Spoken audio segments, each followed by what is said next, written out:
जय जय श्री राधे। मेरे चैनल पे आपका खूब स्वागत है। आज की वीडियो में फ्रेंड्स मैं आपके साथ गंगा दशहरा की बहुत ही सरल पूजा विधि बताऊंगी और जेठ माह की शुक्ल पक्ष की 10वीं तिथि को जो गंगा दशहरा मनाया जाएगा। और इस दिन फ्रेंड्स गंगा माता जो हैं वो धरती पे अवतरित हुई थी और इस दिन अगर आप गंगा जी में जाके अगर स्नान करते हैं तो इसे कहते हैं कि मोक्ष की प्राप्ति होती है और हमारे शरीर से जो भी पाप है वो ख़त्म होते हैं। तो अगर आप गंगा जी घाट पे नहीं जाके स्नान कर सकते तो अपने नहाने वाले जल में आपको गंगा जल डाल के ज़रूर से स्नान करना चाहिए और अपने घर में जो भी छोटे बड़े हैं उन सबको गंगा जी डाल के ही स्नान करवाएं और अपने घर में मतलब गंगा जी पर छिड़काव करें। जो देवी देवताओं को गंगा जी से स्नान करवाएं। और इस दिन फ्रेंड्स हमें जो है शिव जी की ज़रूर से पूजा करना चाहिए, क्योंकि शिव जी की जटाओं में जो है गंगा जी विराजमान है। तो अगर हम शिव परिवार की पूजा करते हैं, सर्वप्रथम कहते हैं गणेश जी का और माँ गौरी का ही सभी पूजाओं में सर्वप्रथम पूजा किया जाता है। तो यहाँ पे फ्रेंड्स जो फ़ोटो है उसमें गणेश जी जो है माता गौरी माता पार्वती की गोद में बैठे हुए हैं, तो हम सर्वप्रथम उनकी पूजन करेंगे। तो यहाँ पे फ्रेंड्स कोई भी पूजा करने से पहले हमें जो है दीप पूजन करना चाहिए। दीप हमारा जो है पूजा का साक्षी होता है। तो इस तरह से दीप पूजन करने के बाद हम एक कोई भी थाली ले लेंगे जिसमें आप खाना ना बनाते हो ना उसमें खाते हो, और हमें एक बड़ी थाली लेना है और वहाँ पे स्वास्तिक बना के आपको सबसे पहले गंगा जल डाल के वहाँ पे शिव, अगर आपके घर में शिवलिंग है तो वो रखें, नहीं तो आप मिट्टी का जो शिवलिंग होता है पार्थिव शिवलिंग वो भी बना के पूजन कर सकते हैं। तो इस तरह से फ्रेंड्स हमें सबसे पहले गणेश जी का हमें 4 बार भाव के साथ हमें फूल की सहायता से उन्हें स्नान करवाना है और माता गौरी को भी सभी जो फ़ोटो में है उनको स्नान करवा लेंगे और गणेश जी और माता गौरी को हल्दी कुमकुम लगाएंगे, पीला सिंदूर अर्पित करेंगे। जो अक्षत होते हैं वो ज़रूर से हमें चढ़ाना चाहिए। अक्षत जो चढ़ाने से कहते हैं घर में लक्ष्मी का मतलब अखंड लक्ष्मी का वास होता है। तो इस तरह से हमें फ़ोटो में माता गौरी को और गणेश जी को हमने यहाँ पे हल्दी कुमकुम और सिंदूर लगा दिया है। उसके बाद फ्रेंड्स हमें यहाँ पे शंकर भगवान को, भोलेनाथ बाबा को हम सफ़ेद या पीला जो चंदन होता है या फिर अष्टगंध उन्हें चढ़ाएंगे और शिव जी को हम चावल, सभी फ़ोटो में हमें चावल ज़रूर से सभी को लगाना है और कलावा रूपी वस्त्र आपको पहनाना है, फूल से अच्छे से श्रृंगार करना है।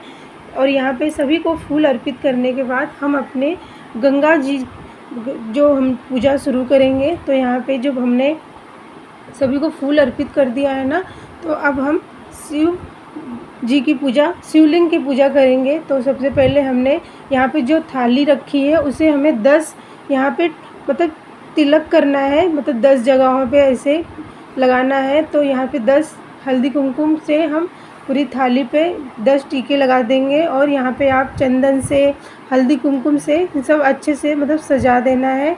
उसके बाद हमें जल से अभिषेक करना है और शिव बाबा को आज के दिन कहते हैं गंगा जल डाल के हमें ज़रूर से स्नान करवाना चाहिए और जल में ही उनको रख के आपको पूजा करना है। गंगा, जैसे आप गंगा घाट पे जाते हैं वहाँ पे भी आप स्नान करते हैं और गंगा जी से थोड़े से बालू या मिट्टी निकाल के शिवलिंग का निर्माण करके हम वहाँ पे पूजन करते हैं। तो उसी भाव से फ्रेंड्स अपने घर में भी हमें ऐसे ही पूजा करना है। तो यहाँ पे शिव बाबा को आप यहाँ पे जो है दूध से भी अभिषेक करवा सकते हैं, लेकिन मैंने गंगा जल डाल के स्नान कर, फूल से, इत्र से, जो भी आप है पूजा मन के भाव से करें। उन्हें कलावा रूपी वस्त्र या फिर जनेऊ अर्पित कर सकते हैं, फूलों से, बेलपत्र से करें। मेरे पास बेलपत्र नहीं है। उसके बाद फ्रेंड्स हमने यहाँ पे शिव बाबा की पूजा करने के बाद गंगा जी की ज़रूर से हमें पूजा करना है। तो यहाँ पे हल्दी कुमकुम चढ़ाएंगे, आप यहाँ पे चंदन भी चढ़ा सकते हैं, जो अक्षत होते हैं वो चढ़ाएं और यहाँ पे काले तिल चढ़ाएं। फूलों से अच्छे से गंगा जी में हम यहाँ पे फूल से अच्छे से मतलब फूल डाल देंगे और यहाँ पे सभी कुछ डालने के बाद फ्रेंड्स, फूल डालने के बाद अब हम भोग प्रसाद चढ़ाएंगे। तो 1 लोटे जल में आपको जल भर के रखना है। कोई भी मीठा फल है आपके पास तो वो रखें, नहीं तो फ्रेंड्स आप यहाँ पे मिश्री का दाना भी रख के आप जो है धूप दीप से पूजा कर सकते हैं। तो इस तरह से फ्रेंड्स अगर हम गंगा दशमी के दिन अपने घर में ही अगर पूजन करते हैं ना, तो इससे कहते हैं कि गंगा जी का जो फल वहाँ जाके मिलता है वही हमारे घर में वो फल मिलता है। तो आप इस दिन ज़रूर से पूजा करें। और उसके बाद फ्रेंड्स यहाँ पे गंगा माँ के लिए आप जैसे हम वहाँ पे दान करते हैं ना, चुनरी चढ़ाते हैं, साड़ी चढ़ाते हैं, तो हम यहाँ पे एक चुनरी लेंगे, लाल चुनरी आप या फिर हरी साड़ी भी ले सकते हैं, कोई भी पीला जो भी चढ़ाना चाहें आप। सिंदूर, चूड़ी, बिंदी, जो भी आप सुहाग की सामग्री होती है वो चढ़ा सकते हैं। और यहाँ पे गंगा घाट पे जब हम जाते हैं तो हम नहाने के बाद फ्रेंड्स, पूजन करने के बाद हम दान ज़रूर से करते हैं। तो आज के दिन फ्रेंड्स आपको सीधा ज़रूर से निकालना चाहिए। अगर आप सीधा पूरा जैसे वहाँ पे हम नहाते हैं गंगा घाट पे सीधा निकाल देते हैं ना, देते हैं पंडा जी को, तो वहाँ पे हम यहाँ पे दान निकाल देंगे। और सभी कुछ करने के बाद फ्रेंड्स यहाँ पे हम जो 10 दीप दान करेंगे, 10 दीपक जलाएंगे और उन सब का हमें पूजन करना है। सबसे पहले जल से शुद्ध करेंगे, उन पे हल्दी, कुमकुम, चंदन से तिलक करेंगे और चावल अक्षत के रूप फूल से पूजन करके दीप पूजन करते हैं। इस तरह से हम पूजन करके जो है गंगा घाट के नीचे भी, जहाँ गंगा घाट होता है, आप वहाँ पे जाके दीप दान कर सकते नहीं, अपने घर में ही 10 दीपक ज़रूर से दान करें। और यहाँ पे हम एक गंगा जी के घाट पे जैसे दान करते हैं ना, तो आप जो है आम के पत्ते या फिर जो पीपल के पत्ते होते हैं उस पर भी दान कर सकते हैं। और इसी तरह से हम गंगा घाट के नीचे जैसे पूजन करके उस अपने घर में वही भाव रखेंगे। और गंगा माँ की हम यहाँ पे जो है पूजन करके फ्रेंड्स हमें जो है जब हम डुबकी लगाते हैं ना, तो हमें दान मतलब जल में डालते हैं ना 1 रुपये या फिर कुछ अनाज गंगा जी में डाल देते हैं डुबकी लगाते समय। तो हम यहाँ पे वही भाव करते हैं कि हम उसमें डुबकी लगा रहे हैं। और वहाँ पे थोड़े से जो होते हैं, जो चढ़ाने से कहते हैं हमारे घर में अखंड लक्ष्मी का वास होता है, जो चढ़ाना वो शुभ माना जाता है।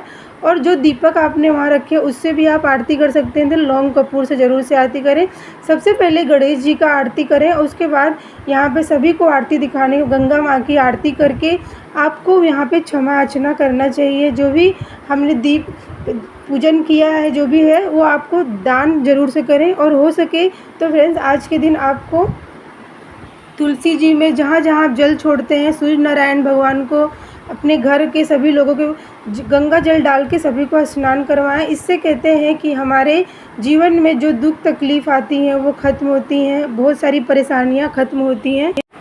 फ्रेंड्स इस तरह से हमें गंगा दशमी के दशहरे के दिन ज़रूर से अपने घर में पूजन करना चाहिए और 10 दीपक का दान ज़रूर से करें। तो फ्रेंड्स मैंने आपको यहाँ पे गंगा दशहरे की बहुत ही सरल तरीके से पूजा विधि बताई। तो मिलती हूँ मैं आपको अगली वीडियो में, तब तक के लिए जय जय श्री राधे।